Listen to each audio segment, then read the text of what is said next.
दोस्तों नमस्कार। एक बड़ी खबर निकल कर आ रही है। खबर क्या है? शिवाजी महाराज की मूर्ति टूट गई है। ठीक है, हम शिवाजी महाराजे ही कहेंगे, ठीक? नहीं तो बहुत लोग परेशान हो जाते हैं और मेरे लिए तो बहुत ही सम्मानित पुरुष हैं। तो मोदी जी ने शिवाजी से माफी मांगी है।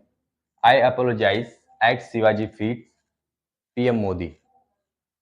मोदी जी की मुश्किलें इस समय कम नहीं हो रही हैं। आए दिन कुछ ना कुछ दुर्घटनाएं हो रही, हादसे हो रहे हैं, जो भी वो रिवील करके कुछ भी जाते हैं, किसी भी इमारत, किसी भी मूर्ति का अनावरण करते हैं तो वहां पर कुछ ना कुछ हो जाता है, हादसा हो जाता है। ठीक है, तो मोदी जी के अच्छे दिन आने वाले हैं कि नहीं ये तो पता नहीं, लेकिन महाराष्ट्र के चुनाव आ गए हैं। अब महाराष्ट्र का चुनाव आ गया, उसी बीच में शिवाजी का महाराज शिवाजी का मूर्ति टूटकर क्या हो गया? चकनाचूर हो गया है। कहां पर? महाराष्ट्र के सिंधुदुर्ग में। मौका क्या था? मौका था नेवी डे का। भारतीय नौसेना के लोगों ने सोचा कि क्यों ना इस दिन हम फादर ऑफ इंडियन नेवी को याद किया जाए, यानी कि शिवाजी को याद किया जाए। शिवाजी स्वराज आत्मसम्मान की पुनः स्थापना करने वाले थे। ठीक है, तो उनकी याद में एक मूर्ति का अनावरण किया गया। साथ में उनसे प्रभावित होकर मराठा नौसेना जो थी, उससे प्रभावित होकर भारतीय नौसेना ने एक पहल की थी कि जो यूनिफॉर्म है, जो कि भारतीय नेवी के जो अफसर हैं जो पहनते हैं, जो उनके बैजेस होते हैं, उनमें थोड़ा सा बदलाव किया जाए और जो मानसिकता बनाती है, गुलामी की मानसिकता जो है, उसको थोड़ा सा और खत्म किया जाए इस काम को करके। क्योंकि अभी तक जो यूनिफॉर्म है वो ब्रिटेन से प्रभावित है। तो ये कोशिश किया गया था कि जब आत्मसम्मान और स्वराज की बात शिवाजी करते हैं और फादर ऑफ इंडियन नेवी वो माने जाते हैं, तो क्यों ना हम एक पहल करें कि नेवी डे के दिन अफसरों के यूनिफॉर्म में थोड़ा बदलाव करें और शिवाजी के नक्शे कदम पर चले। थोड़ा सा बदलाव किया गया है बैजेस में। ठीक है, और इसी दिन एक मूर्ति का अनावरण मोदी जी करते हैं। समय था 4 दिसंबर 2023, नेवी डे। 35 फुट की यह मूर्ति बनवाई गई थी और पीएम मोदी द्वारा इसको अनावरण किया गया था।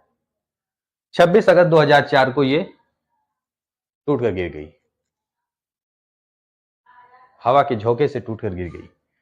लोगों का मानना है कि बहुत ही खराब मटेरियल का उपयोग किया गया था। यहाँ पर जंग लगे हुए थे इसके नट बोल्ट में, जिससे स्ट्रक्चर खड़ा किया गया था। मूर्ति का स्ट्रक्चर अंदर से नट बोल्ट और आयरन रॉड्स ये सब पड़े होते हैं, फिर इसके बाद ऊपर से कवरिंग की जाती है। तो मूर्ति जो है वो टूट कर गिर गई। ये तो कहिए कि वहां पर कोई हादसा नहीं हुआ। एफआईआर हो चुका है जगदीप आपटे के ऊपर, जो कि वहां के ठेकेदार थे।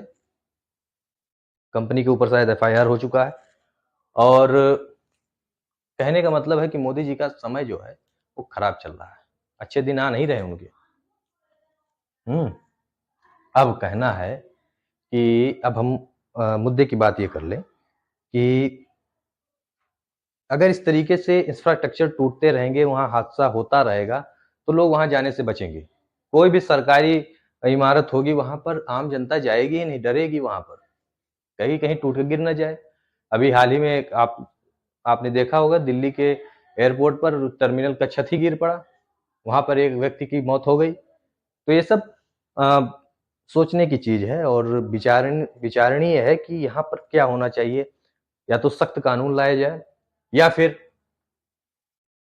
कोई ऐसा पहल किया जाए जिससे कि जो काम चोरी है या जो जमाखोरी है या जो इमारत बनाने में जो बेईमानी की जाती है उसको रोका जा सके। उत्तरदायित्व तो सेट किया जाए, रिस्पॉन्सिबिलिटी किसी न किसी को की सेट करनी पड़ेगी इसमें। ठीक है, और अगर इस तरीके से होता रहेगा तो एक तो आम जनता भी नहीं जाएगी, दूसरा जो विदेश से निवेश आना होगा या भारत के ही लोग जो निवेश करना चाहते होंगे वो भी डरेंगे। तो आज का लेक्चर यही है। आपकी क्या राय है? कमेंट करिए।